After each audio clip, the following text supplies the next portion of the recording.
أعوذ بالله من الشيطان الرجيم بسم الله الرحمن الرحيم رب اشرح لي صدري ويسر لي أمري واحلل عقدة من লিসানি ইয়াফকাহু কওলি। আজকে প্রতি সপ্তাহের মতো এই সপ্তাহেও আমরা লাইভ স্ট্রিম করছি এবং লাইভ স্ট্রিমের বিষয়বস্তু যথারীতি ইসলাম বিদ্বেষীদের জবাব। আমরা প্রতিনিয়তই ইসলাম বিদ্বেষীদের দ্বারা বিভিন্ন প্রশ্নের, বিভিন্ন সন্দেহের কথা শুনি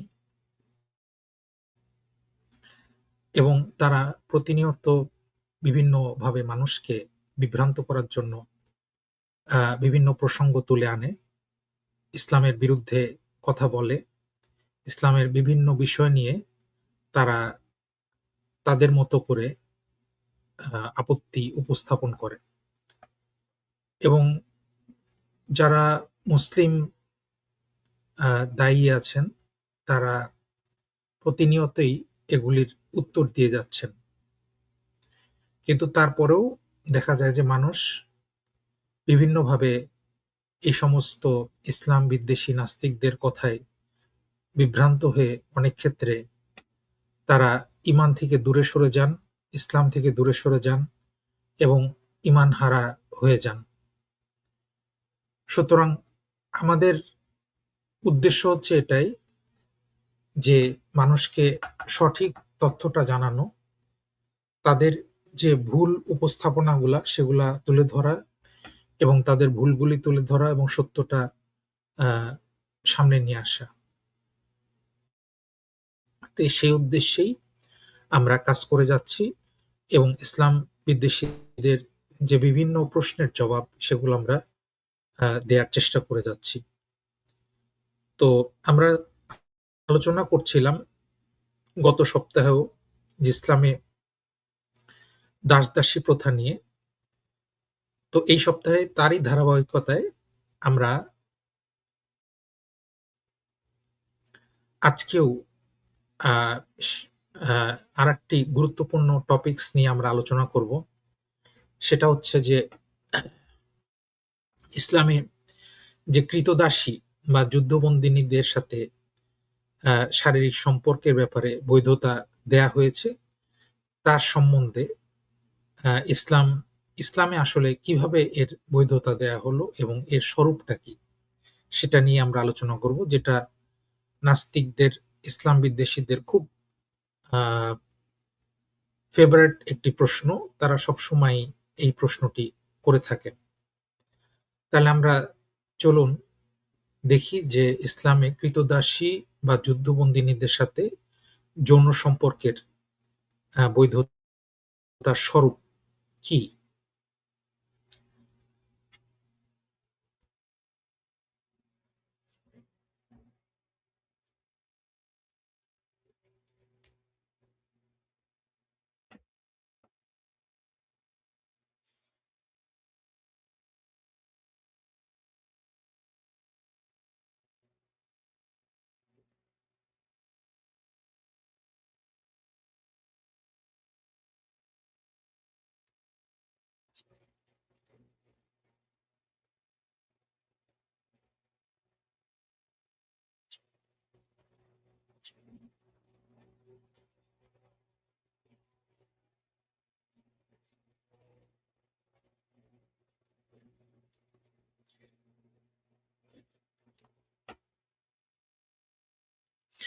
ইসলামে আক্রমণ করার জন্য ইসলাম বিদ্বেষীরা যে প্রোপাগান্ডাগুলো চালায় তার ভিতরে অন্যতম একটা ব্যাপার হচ্ছে যে ইসলামে ক্রীতদাসী বা যুদ্ধবন্দিনীদের সাথে যৌন সম্পর্ক স্থাপনের সুযোগ করে দিয়েছে এবং ক্রীতদাসী যুদ্ধবন্দিনীদের যৌন দাসে পরিণত করে। এখন যারা তাদের এই প্রোপাগান্ডাগুলো সবসময় শোনে তারা চিন্তা করতে পারে যে ইসলামে আসলেই মনে হয় যে এভাবে ক্রীতদাসী বা যুদ্ধবন্দিনীদের সাথে যৌন সম্পর্ক স্থাপন এটা ইসলামই এটা প্রথমে শুরু করেছে। এখন বাস্তবতাটা কি? বাস্তবতাটা হচ্ছে যে এই প্রথা কি ইসলামই প্রথম শুরু করেছিল নাকি এর আগেও ছিল? অবশ্যই অ্যা এই প্রথা এর আগে থেকেও ছিল। কিন্তু এই প্রথাটা যেটা ছিল সেটা অনেকটা অমানবিক এবং অনিয়ন্ত্রিত ছিল। এবং ইসলাম এটাকে কি করছে? এটাকে একটা মানবিক এবং নিয়ন্ত্রিত পর্যায়ের আনার পাশাপাশি মানুষের জৈবিক চাহিদা পূরণের একটি বৈধ এবং মর্যাদাপূর্ণ সুযোগ প্রদান করে। যার ফলে তাদের যে সন্তান জন্মগতভাবে স্বাধীন এবং পিতার সম্পত্তির উত্তরাধিকারী হয়, অন্যদিকে সন্তান গর্ভধারণের মাধ্যমে ক্রীতদাসীটি ক্রমান্বয়ে মুক্তি লাভ করে। তাহলে আমরা কয়েকটা জিনিস আমাদের মনে রাখতে হবে। ১ নম্বর হচ্ছে যে ইসলাম এই দাস প্রথা বা দাসীদের সাথে যে শারীরিক সম্পর্ক স্থাপন, এটা ইসলামে এটার প্রবর্তক নয়। ইসলাম একদিকে সমাজে প্রচলিত অমানবিক দাসপ্রথাকে নিজ আওতার ভিতরে মানবিক করতে সচেষ্ট হয়েছে, অন্যদিকে নানাবিধভাবে দাস মুক্তকরণের পথ উন্মুক্ত করেছে। ইসলামে যে দাস মুক্ত করাটা একটি ভালো কাজ, সওয়াবের কাজ, নেকির কাজ, এটা কিন্তু আমরা আগের পর্বগুলিতে আলোচনা করেছি। ক্রীতদাসের সাথে যৌন সম্পর্ক স্থাপনের অধিকার দাসপ্রথার একটি অবিচ্ছেদ্য অংশ। ইসলামে কোনো অপরিহার্য, অবশ্যকরণীয় অথবা আকাঙ্ক্ষিত বিষয় নয়। ইসলাম নিজ গণ্ডির ভিতরে এটি নিয়ন্ত্রিত করেছে মাত্র। দাসপ্রথার নিয়মকে ইসলামের সাথে গুলিয়ে ফেলা ঠিক হবে না।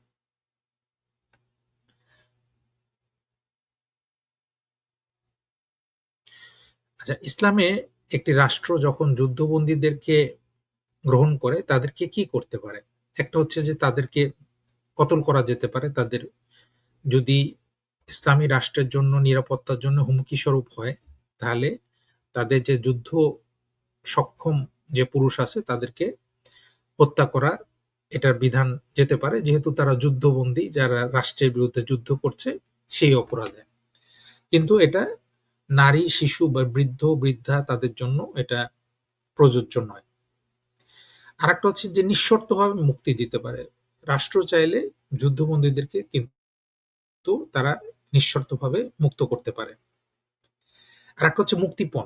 মুক্তিপণের সাপেক্ষে মুক্ত করতে পারে। মুক্তিপণ কি? মুক্তিপণ হচ্ছে যে, যে সমস্ত যুদ্ধবন্দীকে গ্রেপ্তার করা হলো, তাদের বিনিময়ে মুক্তিপণ নেয়া হবে এবং এই মুক্তিপণের বিনিময়ে এই সমস্ত যুদ্ধবন্দীকে মুক্তি দেয়া যেতে পারে। আরেকটা হচ্ছে যুদ্ধবন্দী বিনিময়। একজন যুদ্ধবন্দীর সাথে আরেকজন যুদ্ধবন্দীর বিনিময়ের মাধ্যমে ইসলামে এদেরকে মুক্ত করার প্রচলন আছে। প্রচলিত অন্য কোনো ব্যবস্থা যেমন দাসপ্রথা প্রচলিত থাকলে তাদের দাস-দাসী হিসেবে যুদ্ধে অংশগ্রহণকারী যোদ্ধাদের বন্টন করে দিতে পারে। আবার ইসলামে এদেরকে যুদ্ধবন্দী হিসেবে তাদেরকে দাস-দাসী বানানোর যে নিয়ম সেটাও প্রচলিত আছে। যদিও ইসলামে রাসূল সাল্লাল্লাহু আলাইহি ওয়াসাল্লামের নির্দেশনা অনুযায়ী তাদেরকে দাস-দাসী বলা থেকে আমরা বিরত থাকার চেষ্টা করব। রাসূল সাল্লাল্লাহু আলাইহি ওয়াসাল্লাম বলেছেন যে, "তারা তোমাদের ভাই, তাদেরকে বালক-বালিকা এই হিসেবে তাদেরকে সম্বোধন করো।" তাহলে দাস-দাসী বানানো একটি প্রচলিত পন্থা ইসলামে কোনো বাধ্যতামূলক বা অপরিহার্য নির্দেশ নয়। অর্থাৎ যখন যুদ্ধবন্দীদেরকে গ্রেপ্তার করা হবে, তখন এটা কোনো বাধ্যতামূলক কোনো সিস্টেম না যে এটা করতেই হবে। কারণ আরো অনেকগুলা প্রসেস আছে যার মাধ্যমে তাদেরকে আটক করা যায়, তাদেরকে শাস্তি দেয়া যায় বা তাদেরকে মুক্ত করা সম্ভব। শুধু যে দাস-দাসী তাদেরকে বানাতে হবে এরকম কোনো কথা নেই।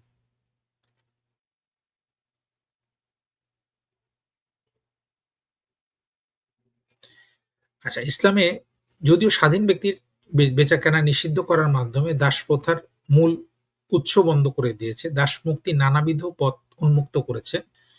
কিন্তু যুদ্ধবন্দীদের ক্রীতদাস বা ক্রীতদাসী বানানোর এই পথটি কিন্তু ইসলাম সম্পূর্ণভাবে বন্ধ করেনি।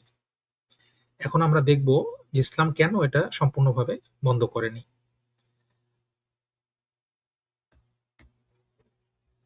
আমি আ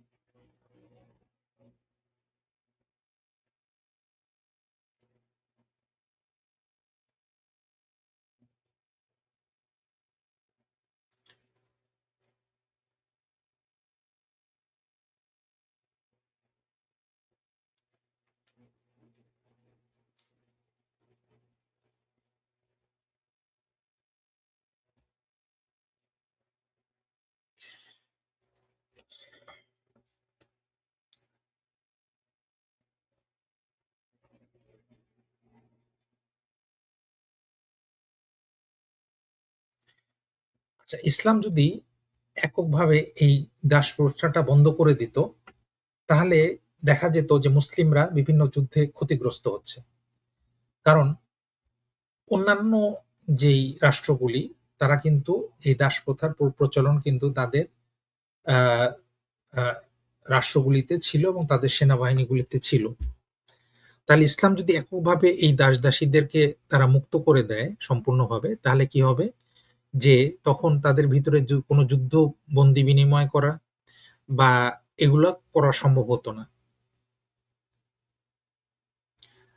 আবার তাদের সাথে চুক্তিও করা সম্ভব হতো না। কারণ তাদেরকে যদি মুক্ত করে দেয় তাহলে মুসলিমদের হাতে তাদের সাথে আ তাদেরকে চুক্তি করার কোনো অস্ত্র থাকতো না। তো অমুসলিম যে রাষ্ট্রগুলি তারা কিন্তু সহজেই আ এ এ এটা করতে পারে। যদি মুসলিমদের সাথে তারা চুক্তি করতে চায় তাহলে মুসলিমরা তাদের সাথে চুক্তি করবে এবং এটা উভয় পক্ষ থেকে সিদ্ধান্ত হবে যে তারা কেউ কারোর বন্দীকে তারা দাস হিসেবে গ্রহণ করবে না। যতদিন পর্যন্ত মুসলিম যুদ্ধবন্দীদের ক্রীতদাস বা ক্রীতদাসী হওয়ার সম্ভাবনা দূর না হয়, ততদিন পর্যন্ত মুসলিমদের জন্য অমুসলিম যুদ্ধবন্দীদের ক্রীতদাসী বানানোর সমঅধিকার বঞ্চিত করে নিজ অনুসারীদের নিশ্চিত বিপর্যয়ের মধ্যে ফেলে দেওয়ার মতো আত্মঘাতী সিদ্ধান্ত ইসলাম কিছুতেই নিতে পারে না। তবে ক্রীতদাস প্রথার এই উন্মুক্ত দ্বার বন্ধ করার চাবি অমুসলিমদের হাতেই রয়েছে। অমুসলিমরা মুসলিমদের সাথে যুদ্ধ বিনিময়ে ক্রীতদাসী না বানানোর চুক্তিতে আবদ্ধ হয়ে ক্রীতদাস প্রথার এই পথটি চিরতরে বন্ধ করে দিতে পারে। আচ্ছা, ফাইন। এটা একটা কারণ আমরা দেখলাম। মুক্তিপণে ও যুদ্ধবন্দী বিপুল সংখ্যক যুদ্ধবন্দী রয়ে যেত তাদের মুক্তি দেওয়া ইসলামী রাষ্ট্রের নিরাপত্তার জন্য হুমকি স্বরূপ ছিল। তেমনি কারাবন্দী করে রাখাও ছিল ব্যয়বহুল এবং অর্থনীতির উপরে অতিরিক্ত চাপ। সহজ পন্থা ছিল প্রচলিত নিয়মে ক্রীতদাসী হিসেবে তাদের বিভিন্ন পরিবারের মধ্যে বন্টন করে দেয়। তাহলে এটার আরেকটা ইমপ্যাক্ট হচ্ছে যে আপনার যুদ্ধবন্দীদের যে জেলে রাখবে, এ ধরনের সিচুয়েশন কিন্তু সেই আমলে ছিল না বা এখনো এটা রাষ্ট্রের জন্য অনেক বড় একটা বার্ডেন। কারণ রাষ্ট্র যে তাদেরকে যুদ্ধবন্দীদেরকে জেলে রেখে দিবে, তাতে কিন্তু রাষ্ট্রের কোনো লাভ হবে না। কারণ রাষ্ট্র কি করবে? তাদেরকে খাবার দিতে হবে, তাদেরকে বাসস্থানের ব্যবস্থা করে দিতে হবে, তাদের সব রকম সুযোগ সুবিধা দিতে হবে যতক্ষণ পর্যন্ত তারা জেলে বন্দী থাকবে। কিন্তু তাদেরকে যখন বিভিন্ন পরিবারের মধ্যে ভাগ করে দেওয়া হয়, তখন এই ব্যক্তিগুলা কিন্তু ওই পরিবারের জন্য তারা আ হেল্পিং হ্যান্ড হিসেবে কাজ করে। তারাও ওই ওই ব্যক্তির জন্য তাকে বিভিন্ন তার কাজে পরিবারের কাজ, ব্যবসার কাজ, বাড়ির কাজ এইগুলা কাজে কিন্তু তারা তাদেরকে হেল্প করতে পারে। এবং তার বিনিময়ে সেই ব্যক্তিও কিন্তু তাদেরকে খাদ্য দেয়, বাসস্থান দেয়, আ কাপড় দেয় এবং তাদের সব রকম ব্যবস্থা তাদের জন্য করে দেয় এবং তারাও কিন্তু মুক্ত পরিবেশে থাকতে পারে। যদি এই ব্যবস্থা না থাকতো তাহলে যুদ্ধবন্দীদের থাকতে হতো জেলে বন্দী এবং সেখানে তারা মানবেতর একটা জীবনযাপন তাদেরকে করতে হতো। কিন্তু ইসলাম এখানে একটা সুন্দর একটা বিকল্প ব্যবস্থার সৃষ্টি করে দিয়েছে।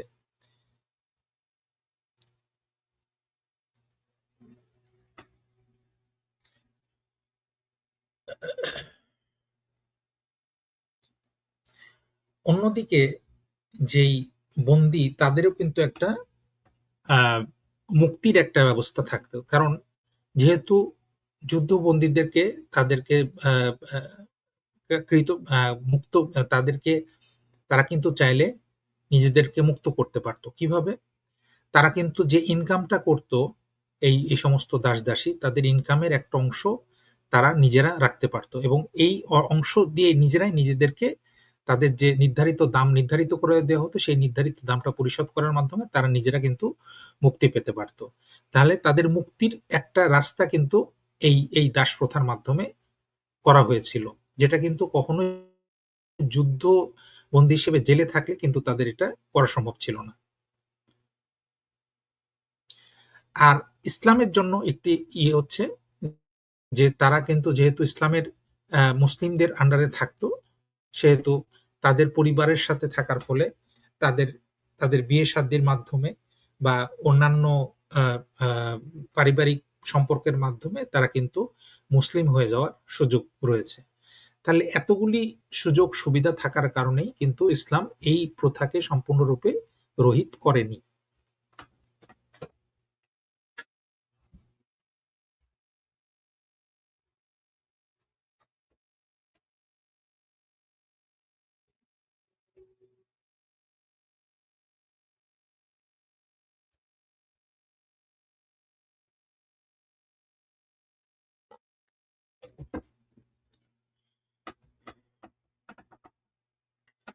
তাহলে আমরা কি দেখলাম যে ইসলাম কেন এই প্রথাকে সম্পূর্ণ রহিত করেনি?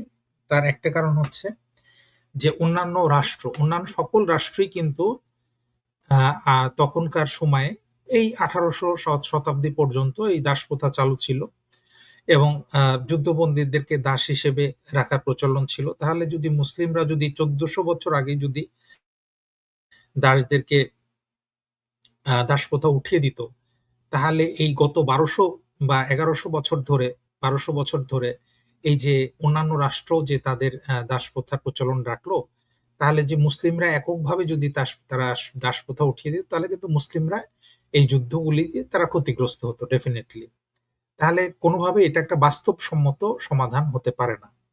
তবে যেটা হচ্ছে যে মুসলিমরা চুক্তিবদ্ধ হতে তাদের কোনো সমস্যা না। যদি এরকম ২ টি রাষ্ট্রের ভিতরে চুক্তি হয় যে তারা আ যুদ্ধের পরে যুদ্ধবন্দীদেরকে আ দাস-দাসী হিসেবে রাখবে না, তাহলে মুসলিমরা সেই চুক্তিতে স্বাক্ষর করার মাধ্যমে কেউই এই এই আ তাদের যুদ্ধবন্দীদের দাস-দাসী হিসেবে রাখবে না। যেমন বর্তমানে জাতিসংঘের আন্ডারে সকল রাষ্ট্রগুলি চুক্তিবদ্ধ যে তারা তাদের আ যুদ্ধবন্দীদের দাস-দাসী হিসেবে রাখবে না। কিন্তু তারপরেও কিন্তু আমরা দেখতেছি যে আ বিশেষ করে পৃথিবীর কোন রাষ্ট্র তারা ফিলিস্তিনিদের উপরে কিভাবে তারা জুলুম করতেছে, জেলে নিয়ে যেয়ে তাদের উপরে কিভাবে নির্মম অত্যাচার করতেছে সেগুলা কিন্তু আমরা দেখতেছি। তো এখানে কিন্তু আন্তর্জাতিক কোনো আইন কিছুই কিন্তু মানবাধিকার কোনো কিছুই কিন্তু কোনো কাজ করতেছে না। তো এটাও চিন্তা করে দেখতে হবে, হোলিস্টিক ভাবে চিন্তা করতে হবে যে ইসলামের এই বিধানটা কি ভালো ছিল নাকি বর্তমান এই বিধানটা ভালো? তো আরেকটা হচ্ছে যে এই যে একটা তাদেরকে সামাজিক একটা সিস্টেমের ভিতরে নিয়ে আসে, এটা কিন্তু ইসলাম নিয়ে আসছে। এর আগে কি ছিল যে তাদেরকে জেলে যদি বন্দী করে রাখা হতো তাহলে কি হতো? যে তারা কিন্তু কখনোই তারা সংশোধনের কোনো রাস্তা পেত না। এবং রাষ্ট্র কিন্তু ক্ষতিগ্রস্ত হতো। তাদেরকে খাবার দিতে হবে, তাদেরকে সব রকম সুযোগ সুবিধা দিতে হবে। কিন্তু রাষ্ট্রের তাতে কোনো লাভ নেই বরং ক্ষতি। এখানে কি হচ্ছে যে রাষ্ট্র মানুষের ভিতরে তারা ডিস্ট্রিবিউট করে দিচ্ছে। মানুষ তাদের দাস-দাসী হিসেবে নিয়ে যাচ্ছে। তাদেরকে খাওয়াচ্ছে, পড়াচ্ছে। তার বিনিময়ে তারা তাদেরকে শ্রম দিচ্ছে। শ্রম দেওয়ার ফলে কি হচ্ছে? যে তারা ব্যক্তিগত পর্যায়ে মানুষ লাভবান হচ্ছে। আল্টিমেটলি রাষ্ট্র কিন্তু লাভবান হচ্ছে। এবং এর মাধ্যমে তাদের একটা মুক্তিরও পথ হয়ে যাচ্ছে। কারণ এই সমস্ত দাস-দাসী কিন্তু তারা নিজেরা ইনকাম করার একটা অংশ তারা রাখতে পারত এবং তাদের মুক্ত করার একটা অংশ রাখতে পারত। বা তাদের যে পরিজন চাইলে তারা তাদেরকে মুক্ত করার একটা অংশ তারা পেতে পারত। তাহলে এই যে সুযোগ সুবিধা এটা কিন্তু ইসলাম দিয়েছিল।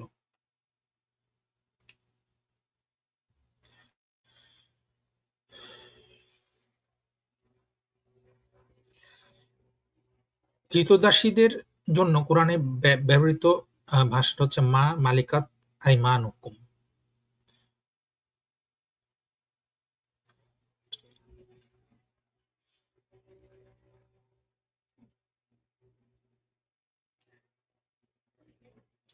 এখানে শুধুমাত্র তার মনিবের জন্য তার সাথে দৈহিক সম্পর্কের অনুমোদন দেয়া হয়েছে।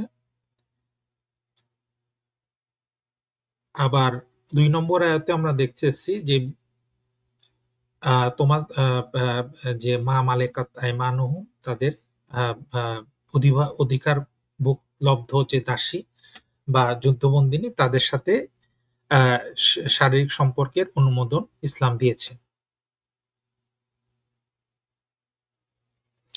আচ্ছা, স্বামী ছাড়া যে সমস্ত বিবাহিত নারী যুদ্ধবন্দী নয় তাদের ক্ষেত্রে আ বিবাহিত নারী তারা ব্যতীত যারা তোমাদের ডান হাতের মালিকানাধীন। অর্থাৎ স্বামী ছাড়া যদি বিবাহিত না যুদ্ধবন্দী তাদের ক্ষেত্রে স্বামীসহ ধৃত হলে বিবাহ অক্ষুণ্ণ থাকবে। অর্থাৎ যুদ্ধবন্দির সময় যুদ্ধের সময় দেখা যাচ্ছে যে কেউ যদি স্বামী ছাড়া যদি কোনো যুদ্ধবন্দিনী ইয়ে আ সে আ ধৃত হয় তাহলে তার বিয়েটা ভেঙে যাবে। সেক্ষেত্রে যার অধিকারভুক্ত করা হবে সে তার অধীনে থাকবে এবং তার সাথে তার শারীরিক সম্পর্কের অনুমোদন দেয়া হয়েছে। কিন্তু সেই নারী যদি যুদ্ধবন্দিনী যদি তার স্বামী সহ ধৃত হয়, সেক্ষেত্রে তাদের বিবাহ অক্ষুণ্ণ থাকবে এবং সেক্ষেত্রে মালিকের বা অধিকারভুক্ত সে হবে না।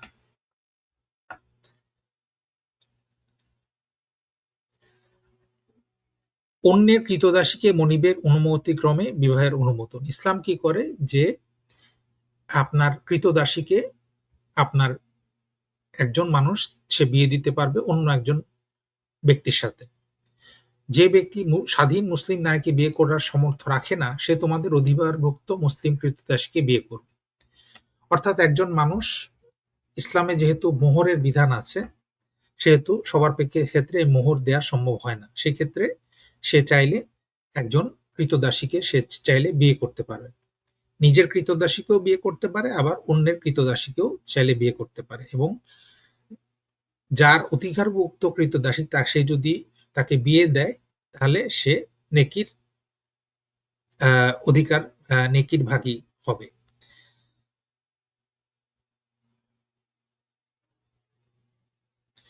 আল্লাহ বলছেন যে, "তোমাদের ঈমান সম্পর্কে আল্লাহ তাআলা ভালোভাবে জ্ঞাত রয়েছেন। তোমরা পরস্পর এক, অতএব তাদেরকে তাদের মালিকের অনুমতি ক্রমে বিয়ে করো এবং নিয়ম অনুযায়ী তাদের মোহরানা প্রদান করা এমতাবস্থায় যে তারা বিবাহ বন্ধনে আবদ্ধ হয়ে ব্যভিচারী বা উপপত্তি গ্রহণকারিণী হবে না।"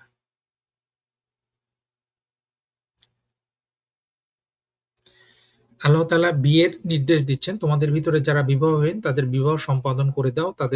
তোমাদের দাস-দাসীদের মধ্যে যারা সৎকর্মপরায়ণ তাদেরও।"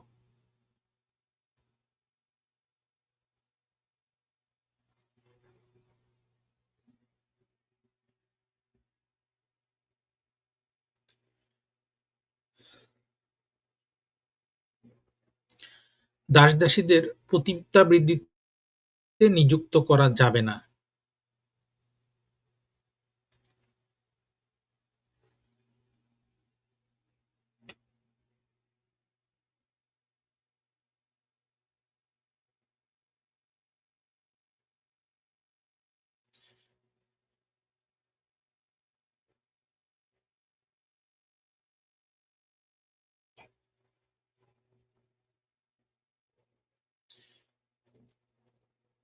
আবু সাঈদ খুদরি রাদিয়াল্লাহু তাআলা আনহু থেকে বর্ণিত, ধৃত যুদ্ধবন্দীদের সম্পর্কে রাসূল সাল্লাল্লাহু আলাইহি ওয়াসাল্লাম বলেন যে, "গর্ভবতী নারীর সাথে সঙ্গম করো না যতক্ষণ পর্যন্ত সে সন্তান প্রসব না করে এবং যেই নারী গর্ভবতী নয় তার সাথেও সঙ্গম করো না যতক্ষণ পর্যন্ত তার একটি ঋতুচক্র সম্পূর্ণ হয়।"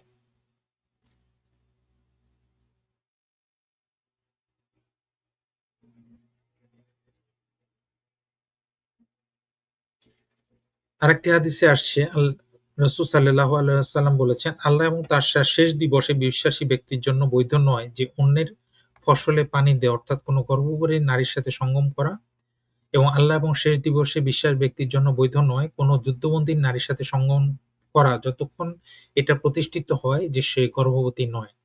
আল্লাহ এবং শেষ দিবসে বিশ্বাসী ব্যক্তির জন্য বৈধ নয় বন্টন হবার আগে গনিমতের কোনো মাল বিক্রয় করা।" তাহলে বন্টন হওয়ার আগে কোনো গনিমতের মাল বিক্রয় করা যাবে না।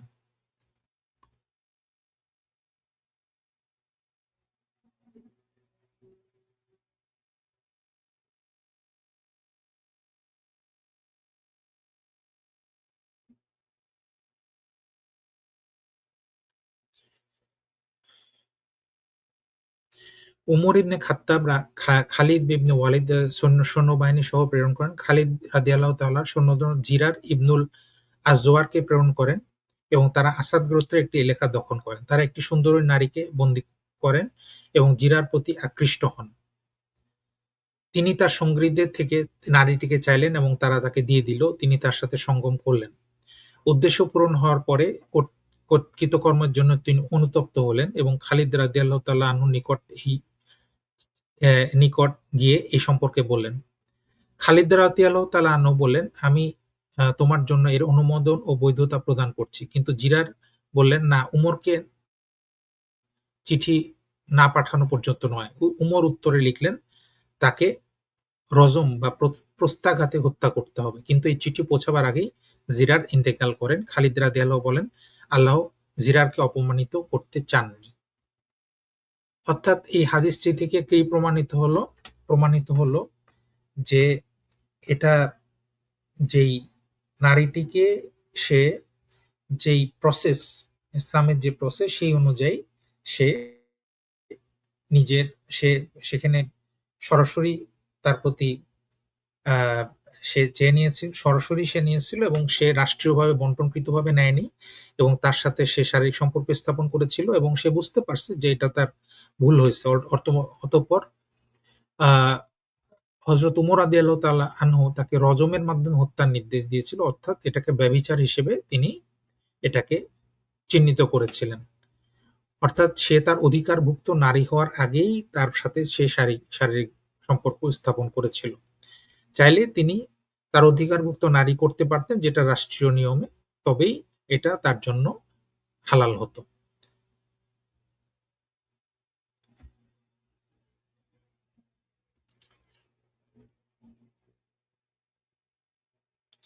খলিফা আ বা আ বা খলিফা থেকে দায়িত্বপ্রাপ্ত ব্যক্তি কর্তৃক বন্টন না হবার আগে যুদ্ধবন্দীদের সাথে সহবাস করা যে অবৈধ সেটা সুবিদিত ছিল। সেটা সবাই জানত এবং উক্ত কর্মটিকে ব্যভিচার হিসেবে গণ্য করা হয়েছে। কেননা উমর রাদিয়াল্লাহু আনহুর ক্ষেত্রে শাস্তি হিসেবে অ্যা অ্যা ব্যভিচারের শাস্তি হিসেবে এটাকে নির্দেশ দিয়েছিলেন। সুতরাং এটা আমরা পরিষ্কার হয়ে গেলাম যে এখানে কি বলা হচ্ছে। তো আলহামদুলিল্লাহ আজকে আমরা এই যেটা আলোচনা করলাম সেটা হচ্ছে যে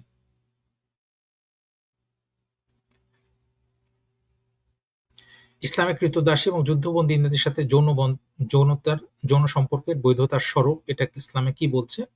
তো ইনশাআল্লাহ এটা নিয়ে আলোচনায় আমরা আরো সামনে করে যাব এবং আ ইনশাআল্লাহ যারা এই সম্পর্কে জানে না, তারা যখন হাদিসগুলি জানবে, ইসলামের বিধানগুলি জানবে, তখন তারা কিন্তু পরিষ্কার হয়ে যাবে যে কেন ইসলামে এই নির্দেশগুলি দেয়া আছে বা এই ধরনের বিধানগুলি ইসলামে অনুমোদন করা আছে। এবং এটা যখন মানুষ জানতে পারবে ইনশাআল্লাহ তাদের ভিতরে এই কনফিউশন গুলা দূর হয়ে যাবে এবং আমরাও অকারণ যে ইসলামের বিভিন্ন জিনিস নিয়ে আমরা কনফিউশন এ পড়ে যাই যে ইসলামে কেন এই বিধানগুলার অনুমোদন দেয়া আছে, তখন এটা বোঝা যাবে। কারণ ইসলাম কিন্তু শুধুমাত্র নিজে পালন করার ধর্ম নয়, বরং ইসলাম একটা রাষ্ট্রীয় কাঠামো। রাষ্ট্রের সবকিছুর রাষ্ট্র পরিচালনা কিভাবে হবে, সেনাবাহিনী কিভাবে পরিচালনা হবে, যুদ্ধ যখন হবে যুদ্ধের নীতি কি থাকবে, যুদ্ধবন্দীদের সাথে নীতি কি থাকবে, যুদ্ধবন্দীদের সাথে নীতি কি থাকবে, এই সবকিছুই কিন্তু ইসলাম আলোচনা করে। সুতরাং আমরা ধারাবাহিকভাবে এই আলোচনাগুলা ইনশাআল্লাহ করে যাব। আপনারা আমাদেরকে সাপোর্ট করবেন। আমাদের স্ট্রিম গুলোতে আমরা চাই যে দর্শকরা আসুক, আমাদের সাথে কথা বলুক এবং তাদের যদি কোনো বিষয়ে কোনো সন্দেহ থাকে তাহলে আমাদেরকে প্রশ্ন করুক। ইনশাআল্লাহ আমরা এই প্রশ্নগুলির উত্তর দেওয়ার চেষ্টা করব। আল্লাহ রাব্বুল আলামিন আমাদের সকলকে ইসলামের পথে থাকার তৌফিক দান করুন। আসসালামু আলাইকুম ওয়া রাহমাতুল্লাহি ওয়া বারাকাতুহু।